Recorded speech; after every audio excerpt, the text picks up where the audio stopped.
Hello, ফেসবুকের সকল ভাই বোনদেরকে জানাইছি আন্তরিক শুভেচ্ছা ও অভিনন্দন।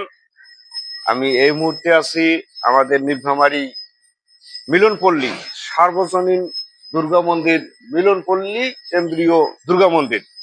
তা আমরা আজকে এখানে এসেছি। আমার শ্রদ্ধেয় দাদা আছে প্রতাপ কুমার ভট্টাচার্য ওরফে মিন্টু ভট্টাচার্য। তা আমরা দাদার কাছ থেকে আমরা কিছু শুনবো এবং দেখবো।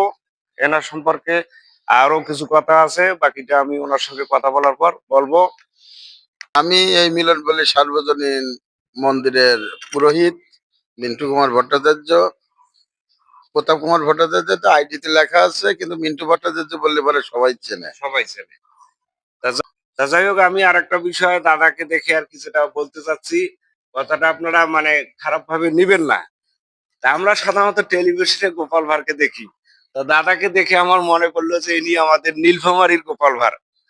দেখেন দাদার অবস্থাটা কিন্তু আমাদের ধরা চলে গোপাল ভাঁড়ের সঙ্গে দাদার তুলনা 18-19ও হয় না, 19-20। দেখেন সেম ক্যাটাগরি দাদা।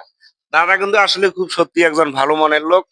এবং আমি দাদা সম্পর্কে যা জানি এবং ইতিপূর্বে দাদার সঙ্গে আমার আরো কিছু কথা হয়েছে। তো উনি খুব রসিক মানুষ এবং ধর্মভীরু লোক।